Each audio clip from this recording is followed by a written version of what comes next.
रीता जांगिड़, मनीषा कुमारी,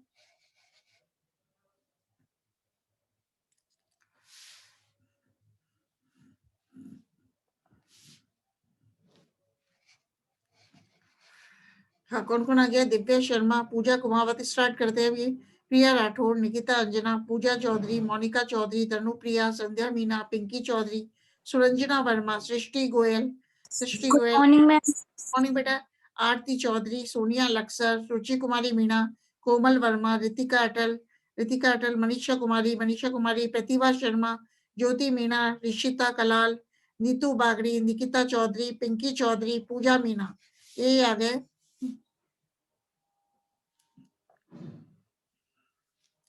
देख लेते हैं अभी साक्षी वगैरह भी आ जाए, नहीं तो अपन स्टार्ट कर देंगे। अंजलि जलवानिया आई है अभी, अंजलि जलवानिया आ गई।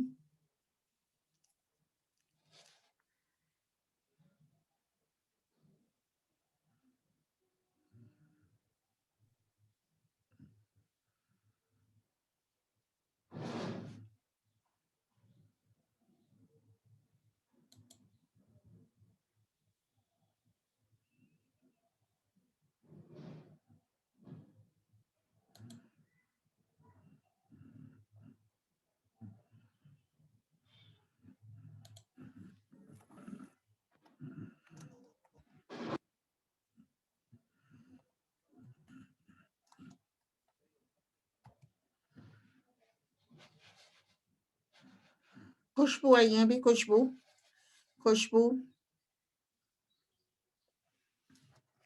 ठीक है। अभी स्टार्ट करते हैं बेटा अपन, है ना। अपन ले रहे हैं structure of the antheridium in Funaria, फिर उसके बाद फीमेल ब्रांच एनार्किगोनियम लेंगे। Structure of the antheridium in Funaria, तो पुंधानी की संरचना कैसी होती है? तो फ्यूनेरिया की पुंधानी 25 मिलीमीटर लंबी होती है। वह पुंधानी, फ्यूनेरिया की पुंधानी मुग्दर के आकार की क्लब शेप्ड बहुकोशिकीय व्रंत युक्त संरचना होती है। मतलब जो फ्यूनेरिया की पुंधानी है, एंथ्रेडियम है, it is up to 25 millimeter long and the ma'am is club shaped। हाँ बेटा बोलो। मैम ये प्रोटोनिमा क्या होता है? प्रोटोनिमा अभी आपको बता दूंगी बेटा। प्रोटोनिमा मैंने कब कहा था कि प्रोटोनिमा के द्वारा भी जनन होता है, तो ठीक है। प्रोटोनिमा मैं बता रही हूँ आपको पहले, फिर जो भी क्वेरीज है वो बाद में पूछना। पहले इस क्वेरी का तो मैं आपको आंसर दे देती हूँ बेटा। मैंने बताया था जब कायिक जनन होता है तो किसके द्वारा होता है? प्रोटोनिमा के द्वारा होता है। तो एक बात सुनना, आपने जैसे पूछा प्रोटोनिमा क्या होता है, तो जब फ्यूनेरिया में बीजाणु का अंकुरण होता है, स्पोर का अंकुरण होता है, तो बीजाणु अंकुरण के द्वारा प्रथम तंतु में विकसित हो जाता है और इस प्रथम तंतु को ही प्रोटोनिमा कहते हैं। सुनना बेटा, जब बीजाणु अंकुरित होता है, स्पोर जब जर्मिनेट होता है, तो स्पोर के अंकुरण के फलस्वरूप एक प्रथम तंतु, एक प्राइमरी फिलामेंट विकसित होता है और इस प्रथम तंतु को ही प्रोटोनिमा कहते हैं। और प्रोटोनिमा पे अनेक छोटी पत्र प्रकलिकाएं या कलिकाएं विकसित होती हैं। इस प्रथम तंतु पर, जो कि प्रोटोनिमा कहलाता है, इस पर पत्र प्रकलिकाएं, बल्बिल्स या कलिकाएं विकसित होती हैं। आया बेटा प्रोटोनिमा क्या होता है? आपने पूछा, इसका मतलब आया प्रोटोनिमा का? यस ठीक मैम। है ना। अब जो भी क्वेरी 5 मिनट बाद पूछना, आवाज नहीं आया तो जरूर बोलना, ठीक है ना। ये प्रोटोनिमा होता है बेटा। अच्छा क्या कर रहे थे? स्ट्रक्चर ऑफ एंथ्रेडियम, पुंधानी की संरचना। तो फ्यूनेरिया की पुंधानी 25 मिलीमीटर लंबी होती है, मुग्दर के आकार की होती है, वह बहुकोशिकीय व्रंत युक्त संरचना होती है।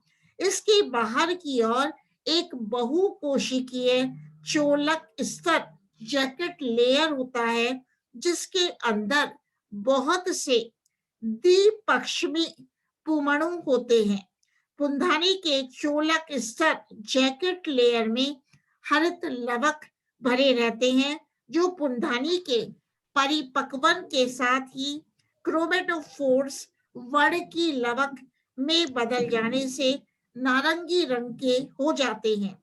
तो पुंधानी के शीर्ष पर एक या दो रंगहीन कोशिकाएं पाई जाती हैं, जिन्हें ऑपरक्यूलर सेल्स प्रच्छद कोशिकाएं कहते हैं। परिपक्व पुंधानी प्रच्छद या कैप कोशिकाओं के स्थान से फट जाती है, जिसके द्वारा पुमड़ो मात्र कोशिका एंथ्रोजॉइड मदर सेल्स बाहर निकल आती हैं, जो प्रत्येक एक पुमड़ो विकसित करती है। पुंधानी क्षेत्र में पैराफाइसिस सह सूत्र के कार्य का अभी ज्ञात भली प्रकार से ज्ञात नहीं है। अब लेते हैं पुंधानी का स्फुटन कैसे होता है।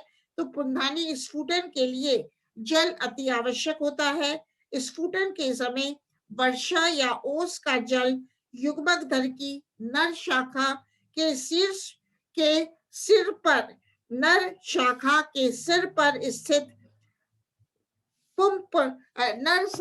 शाखा के शीर्ष पर स्थित पुम पर्णों द्वारा निर्मित प्यालाकार रचना में इकट्ठा हो जाता है। मतलब जब पुंधानी का स्फुटन होता है तो क्या होता है, पुंधानी के डाइसेंस के लिए जल आवश्यक होता है और स्फुटन के समय वर्षा या ओस का जल युग्मक धर गेमेटोफोर की नर शाखा के सिर पर स्थित पुम पर्णों द्वारा निर्मित प्यालाकार रचना में इकट्ठा हो जाता है। जल की उपस्थिति में पुंधानी की स्पष्ट प्रच्छद कोशिकाएं म्यूसिलेजिनी होकर फूल जाती हैं। प्रच्छद व अन्य भीतरी कोशिका की अंदर वाली भित्ति के विलीन होने से एक शीर्ष छिद्र बन जाता है। पूर्व पुमणु कोशिकाओं का एक पुंज इस छिद्र द्वारा बाहर निकलता है। तो जल की उपस्थिति में प्यालेनुमा संरचना में एकांतरित होकर द्विकशाभिक पुमणु बनाती हैं, जो विमुक्त हो जाते हैं। अपन देख रहे हैं what is the structure of Anthridium in Funaria। तो मैं इंग्लिश में बता रही हूँ एंथ्रेडियम का स्ट्रक्चर कैसे होता है बेटा। The mature antheridium in Funaria has a long multicellular stalk. मतलब पुंधानी में क्या पाया जाता है, एक लंबा बहुकोशिकीय वृंत पाया जाता है। And the mature antheridium has a long multicellular stalk and a club shaped body. Club shaped body का मतलब है एंथ्रेडियम की गदाकार होता है। एंथ्रेडियम कैसा होता है, गदाकार होता है। And the antheridium has a club shaped body of red और dark orange colour. The single layered antheridial jacket encloses a large mass of androcytes. एक एकल स्तरीय जैकेट पाई जाती है पुंधानी के चारों तरफ। तो the single layered jacket, antheridial jacket, encloses a large mass of endocytes. At the tip of the jacket layer there is one large hyaline cell which forms the operculum। अब बात कर रहे हैं dehiscence of antheridium in Funaria. Funaria में पुंधानी का स्फुटन कैसे होता है। तो dehiscence of antheridium in Funaria takes place when the mature antheridium comes in contact with water.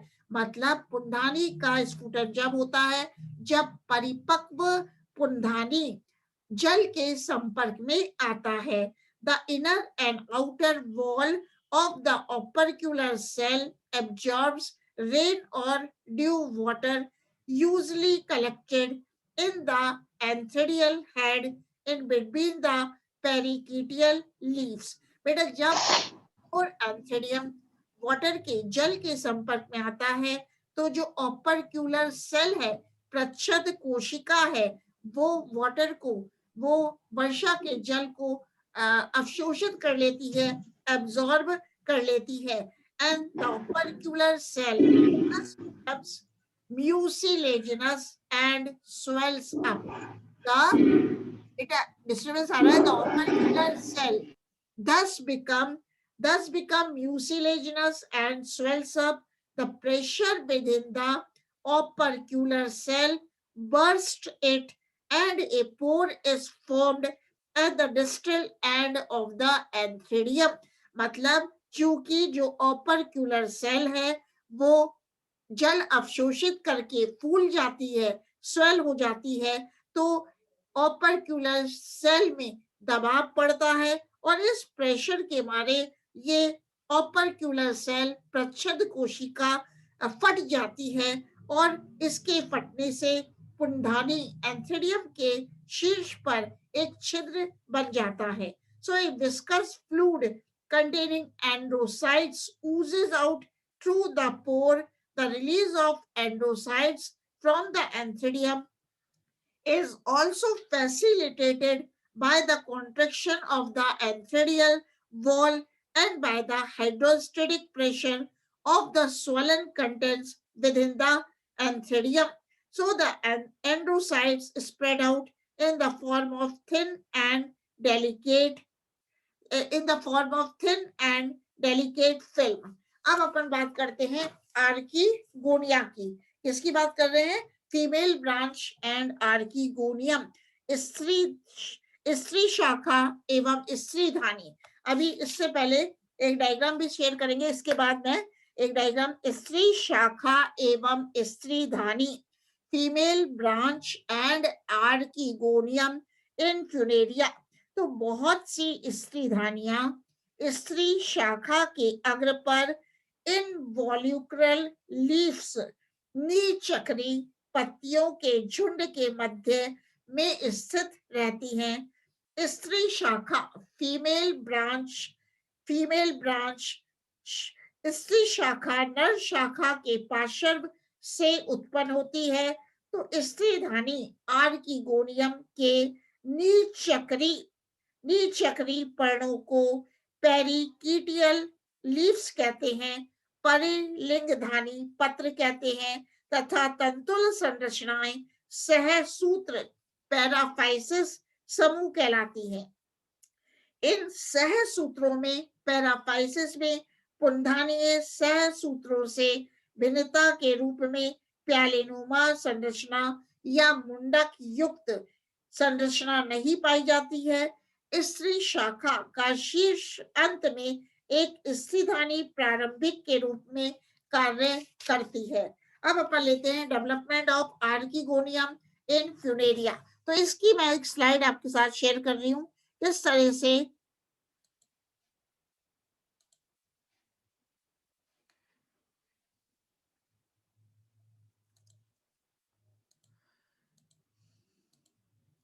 ये देखो बेटा, सबको विजिबल है? ये दिखाई दे रही है slide? Yes ma'am. Yes ma'am. बेटा यस मैम. ये डायग्राम क्या दिखा रहा है बेटा? Successive stages in the development of archegonium in Funaria. मतलब फ्यूनेरिया में स्त्रीधानी आर्कीगोनियम का विकास कैसे होता है. ठीक है, तो सबसे पहले देखना स्त्रीधानी के शीर्ष पर स्थित स्त्रीधानी प्रारंभिका आर्कीगोनियल इनिशियल के अनुप्रस्थ विभाजन से एक आधारीय कोशिका एवं एक शीर्ष कोशिका बनती है. बेटा देख रहे हो ए डायग्राम में क्या दिखाया गया है? स्त्रीधानी के शीर्ष पर एक आर्कीगोनियल इनिशियल स्त्रीधानी प्रारंभिका पाई जाती है और इस आर्कीगोनियल इनिशियल में फिर एक अनुप्रस्थ विभाजन होता है. ये देखना बी डायग्राम में एक अनुप्रस्थ विभाजन होता है जिसके फलस्वरूप एक आधारीय कोशिका बनती है, वह एक शीर्ष कोशिका बनती है. तो शीर्ष कोशिका को आर्कीगोनियल मदर सेल कहते हैं. ये दिख रहा है, शीर्ष कोशिका को आर्कीगोनियल मदर सेल स्त्रीधानी मातृ कोशिका कहते हैं, जबकि बेसल सेल क्या बनाती है, आधारीय कोशिका को स्टॉक सेल कहते हैं। तो आर्किगोनियल मदर सेल में मतलब स्त्रीधानी मात्र कोशिका में तीन तिर्यक, ये देख लो तीन तिर्यक, तीन ओब्लिक भित्तियों द्वारा विभाजन होते हैं। ये भित्तियां आधारीय कोशिका, ये भित्तियां आधारीय कोशिका तक नहीं पहुंचती हैं। मतलब क्या बताया, आर्किगोनियल मदर सेल में तीन ओब्लिक भित्तियों द्वारा विभाजन होते हैं, जिसके फलस्वरूप तीन परिधीय कोशिकाएं, ये देख रहे हो आप, जिसके फलस्वरूप तीन परिधीय कोशिकाएं 1 2 3 डी डायग्राम में देखना 1 2 3, जिसके फलस्वरूप 3 पेरिफेरल सेल्स एवं एक अक्षीय अक्षीय एक्सियल चतुष्क फलकीय कोशिका, ये देख रहे हो एक एक्सियल टेट्राहीड्रल सेल, ये एरो घुमा रही हूं मैं, एक एक्सियल टेट्राहीड्रल सेल बनती है। अब परिधीय कोशिकाएं पेरिफेरल सेल्स अंडधा भित्ति का निर्माण करता है, जो आगे चलकर दो स्तरीय हो जाती है। बेटा देखना, स्त्रीधानी के शीर्ष पर एक आर्किगोनियल इनिशियल होती है। तो अपन किसका पढ़ रहे हैं, development of archegonium. So the archegonium in Funaria develops from a superficial cell. The archegonium in Funaria develops from a superficial cell, which is called as the archegonial initial. Now this archegonial initial undergoes a transverse division. The archegonial initial undergoes a transverse division, as you see in the B diagram, as a result of which a lower basal cell and an upper cell are formed.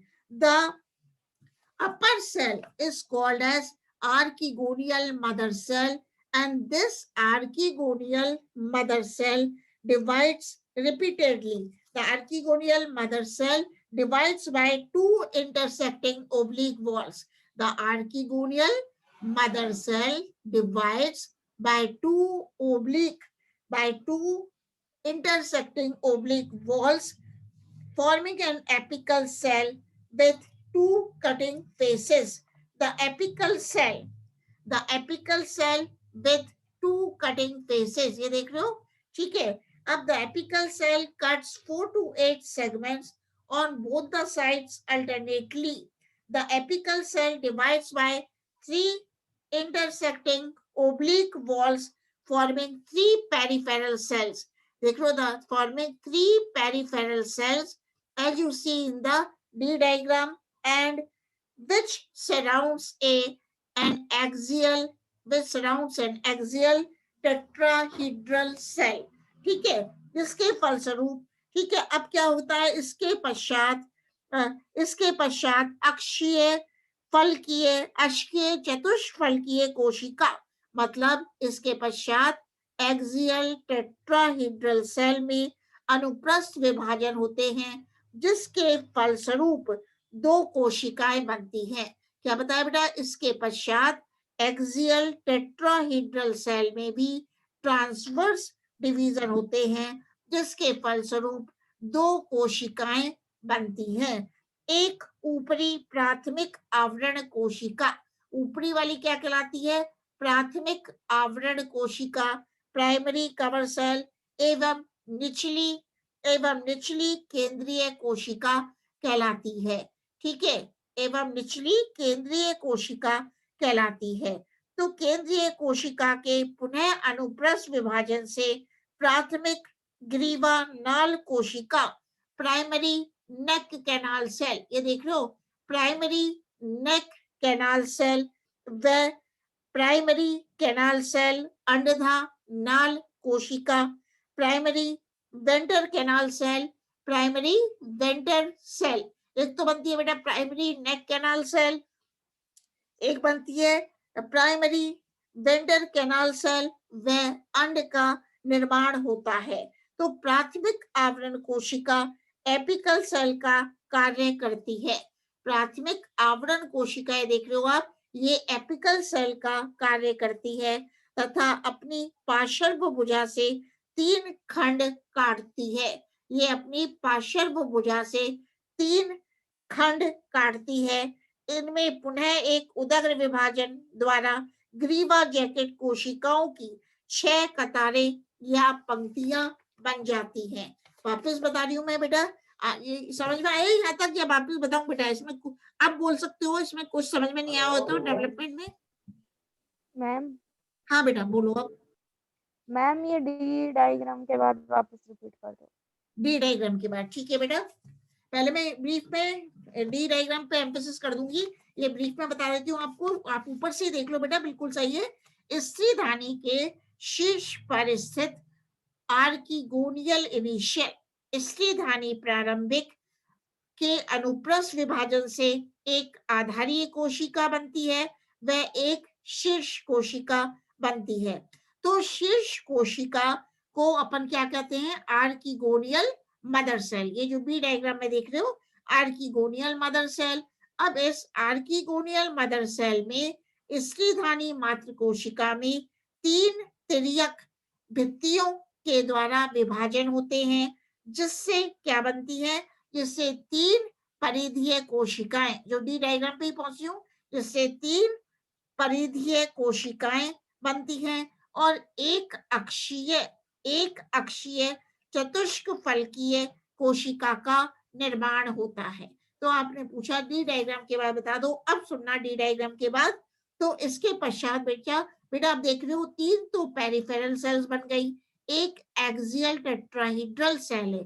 अब इसके बाद क्या होता है? इसके पश्चात axial tetrahedral cell मतलब अक्षीय चतुष्क फलकीय कोशिका फिर से अनुप्रस्थ विभाजन करती है, जिससे 2 कोशिकाएं बनती हैं। ई में देखना, जिससे एफ में, जिससे 2 कोशिकाएं बनती है।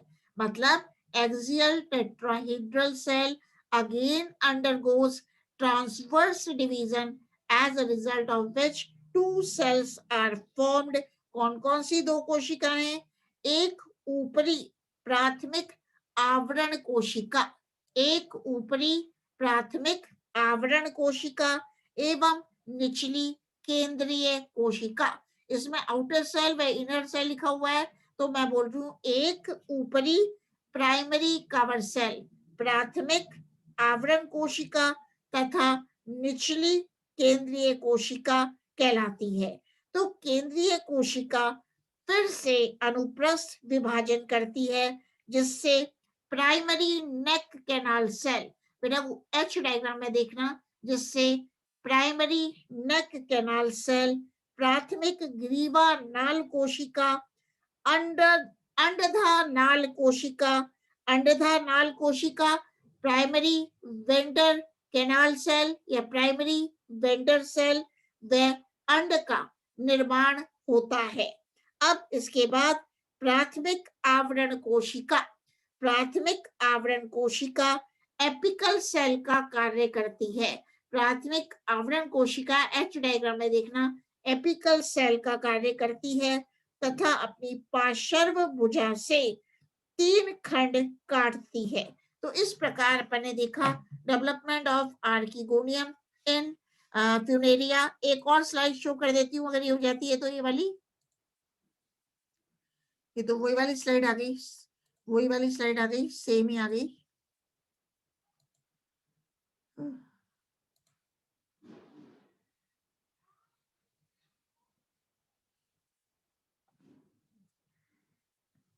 ठीक है बेटा, स्टॉप शेयर। ठीक है, अब अपन करते हैं स्ट्रक्चर ऑफ आर्किगोनियम। फ्यूनेरिया में स्त्रीधानी की संरचना कैसे होती है? तो परिपक्व स्त्रीधानी फ्लास्क के समान संरचना होती है। Matured archegonium is a flask shape. Ma'am आवाज नहीं आ रही। आवाज आ रही? अब आई आवाज? आवाज आ गई? अब आई आवाज? आवाज आ रही है? नहीं अब तो बोलो। Yes ma'am. Yes ma'am. Yes ma'am. तो बोलना वापस। परिपक्व स्त्रीधानी फ्लास्क के समान संरचना होती है, जो एक लंबी ग्रीवा, आधारीय अंडधा एवं लंबा मांसल वृंत में विभक्त होती है। आरंभ में ग्रीवा का मुख ढक्कन कोशिकाओं लिड सेल्स से ढका रहता है, परंतु स्त्रीधानी के परिपक्व होने पर ढक्कन कोशिकाएं एक दूसरे से पृथक हो जाती है, जिससे स्त्रीधानी में पुमणुओं के प्रवेश के लिए अंड तक एक सीधा साफ रास्ता बन जाता है। ग्रीवा कोशिकाओं की 6 उदग्र पंक्तियों से बनी होती है। इन कोशिकाओं से घिरी हुई केंद्रीय संकीर्ण गुहिका ग्रीवा नाल कहलाती है, नेक कैनाल कहलाती है। लंबी ग्रीवा में 6 या अधिक ग्रीवा नाल कोशिकाएं नेक कैनाल सेल्स पाई जाती हैं।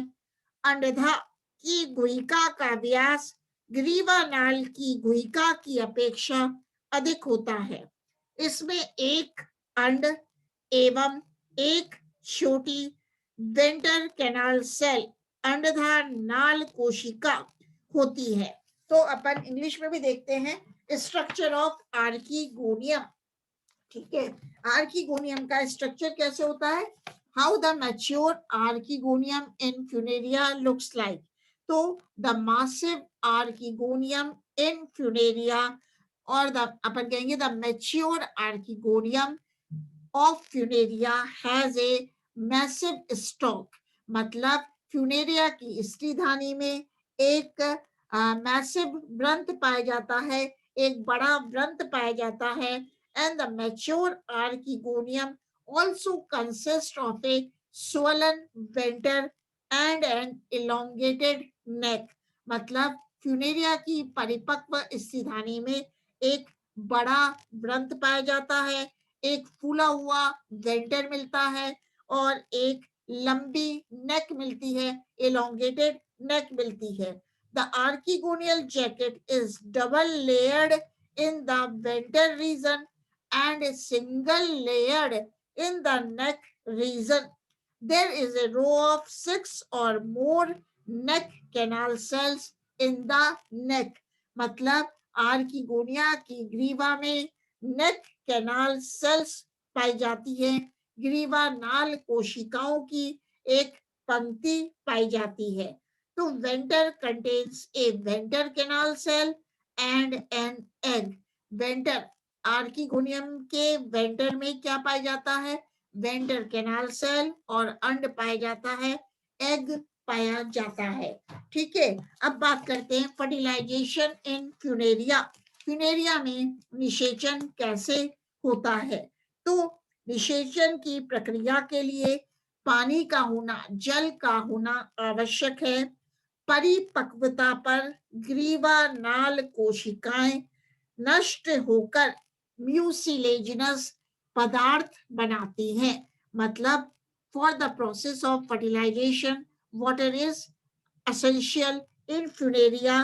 तो जब आर्कीगोनियम परिपक्व हो जाती है, मतलब स्त्रीधानी के परिपक्व होने पर जो ग्रीवा नाल कोशिकाएं हैं, नेक कैनाल सेल्स हैं, वो नष्ट हो जाती हैं, डिजेनरेट हो जाती हैं और एक म्यूसिलेजिनस पदार्थ बनाती हैं। तो स्त्रीधानी द्वारा स्रावित पदार्थों के मुख से निकलने पर इनकी तरफ पुमणु आकर्षित होते हैं। ठीक है, जो स्त्रीधानी में पुमणु स्त्रीधानी में प्रवेश कर अंड तक पहुंचते हैं। मतलब the anthozoids are attracted towards the archegonium and the anthozoids enter in the archegonium। अंत में एक पुमणु एक एंथ्रोजॉइड अंड को भेद कर, एग को भेद कर निषेचित करता है। एक पुमणु का नर केंद्रक, एक पुमणु का नर केंद्रक के मादा केंद्रक, एक पुमणु का नर केंद्रक अंड के मादा केंद्रक से संयोजन कर स्पोर बनाता है, युग्माणु बनाता है। मतलब एक पुमणु का नर केंद्रक अंड के मादा केंद्रक से संयोजन कर स्पोर बनाता है और यह द्विगुणित निषिक्तांड बीजाणुद्भिद की मात्र कोशिका के रूप में कार्य करता है। तो अपन देखते हैं फर्टिलाइजेशन मतलब रेन और due water usually accumulated in antherial and archegonial clusters help in fertilization. So the क्या होता है इसमें the apical cell of the antherium which forms the operculum absorbs water and bursts, and the neck canal cells and the venter canal cells of the archegonium degenerate. Fertilization के समय क्या होता है बेटा, नेक कैनाल सेल्स, ग्रीवा नाल कोशिकाएं और अंडधा नाल कोशिकाएं वेंटर कैनाल सेल्स डीजनरेट हो जाती हैं, नष्ट हो जाती हैं, and form A mucilaginous mass, and form A mucilaginous mass. The mucilaginous mass absorbs water, and as a result the cover cells present at the neck of the archegonium are forced apart. मतलब जो mucilaginous mass है वो जल को अवशोषित कर लेता है और इसके जल अवशोषित करने से जो कवर सेल्स हैं वो दूर दूर हो जाती हैं. So a free passage is formed for the entry of the anthrozoids. The transfer of anthrozoids from the antherial head to the archegonial head is brought about by the rain drops. Only one of the anthrozoid fuses with the egg to form the zygote or to form the oospore. तो ठीक है बेटा, ये अपन ने देखा इसमें. अब आप पूछ सकते हो बेटा कोई भी क्वेश्चन हो, कल अपन करेंगे फ्यूनेरिया के स्पोरोफाइट का विकास. कोई भी क्वेश्चन हो आपका तो आप पूछ सकते हो. मैम आप नोट्स लिखवा दिया करो. नोट्स लिखवा दिया करें बेटा. अभी देखते हैं, बिल्कुल सही है आपकी, मैं जरूर लिखवाऊंगी. अभी देखते हैं 8 तारीख से अगर कॉलेज नहीं खुलते हैं तो मैं आपको नोट्स डिक्टेट करा दूंगी, श्योर बेटा, है ना. तो मैम फाइल वर्क. हाँ बेटा, नोट्स आपको फाइल वर्क कब से करना है? फाइल वर्क भी करेंगे बेटा. फाइल वर्क भी मेरे को अगर 8 तारीख से नहीं खुलते हैं तो आपको बेटा एल्गी, लाइकेंस एंड ब्रायोफाइट में प्रैक्टिकल फाइल इश्यू करा लो, बॉटनी प्रैक्टिकल की फर्स्ट ईयर की. फिर आपको जो डायग्राम बनाने हैं, जैसा लिखना है, पहले कमेंट्स लिखोगे. ऐसे वॉल बॉक्स है तो उसमें पहले आप कमेंट्स लिखोगे बेटा. कमेंट्स के बाद उसके कमेंट्स का मतलब है कैरेक्टर्स. मतलब वॉल बॉक्स है, जैसे वाउचेरिया है, पॉलीसाइफोनिया है, उसके कैरेक्टर्स लिखोगे पहले तो, जैसे कि सेल स्ट्रक्चर है, रिप्रोडक्शन है, उसके बाद क्लासिफिकेशन, और ड्राइंग शीट्स एंड शीट्स आपको लेनी पड़ेगी. ड्राइंग शीट पे बेटा डायग्राम बनाओगे, क्लासिफिकेशन एंड में लिखोगे. अगर 8 से आपको नहीं बुलाते हैं तो मैं आपको एक पैटर्न उसका भी बता दूंगी और क्या क्या प्रैक्टिकल है वो आप बना लेना. ठीक है, 8 फरवरी आने वाली है, आज 4 फरवरी तो हो गई बेटा, तो अपन को बहुत ज्यादा 6 फरवरी तक पता लग जाएगा. ठीक है ना बेटा. ठीक है, आपको मैम वो जो फॉर्म सेंड किया था वो लेके आए क्या कॉलेज से? फॉर्म आपने सेंड कर दिया है क्या कॉलेज? वो फॉर्म की प्रिंट खुद से निकलवानी. बेटा ये तो फिर हाँ फॉर्म तो सेंड कर दिया लेकिन हमें खुद का नहीं पता. तो बेटा अभी ये तो नहीं कह सकती मैं फॉर्म सेंड कर दिया तो इन्फॉर्मेशन शायद अपने आप ही भेजे वो लोग. मैं जैसा अपने हिसाब से कह रही हूँ, नहीं तो आप थोड़ा नूतन मैडम से भी इस बारे में डिस्कस कर लें, है ना. फॉर्म तो आपने फिलअप कर ही दिया है. जो ये तो मैंने भी देखा था फॉर्म जो आया था. मैम हाँ बेटा, मैम बात की थी मैम से बात की थी हमने. बाकी के वो मैम बोल रही थी, बात की थी नूतन मैम से हमने. अच्छा बेटा, तो वो क्या बोल रहे हैं कि मतलब 8 से खुल जाएगी कॉलेज? मैम पहले से बोल रहे हैं कि वो फाइनल वालों की खोलेंगे 8 तारीख को. हाँ बेटा, फाइनल वालों को फिर आपको भी बुला लेंगे, बिल्कुल सही है. क्योंकि अभी 15 तारीख बाद बोल रहे हैं. 15 तारीख बाद बोल रहे हैं. ये अच्छी बात है बेटा, 15 तारीख के बाद आ जाएगा आप. फिर तो अपन मिल ही लेंगे और प्रैक्टिकल भी करेंगे. ठीक है ना. Yes ma'am. ओके बेटा.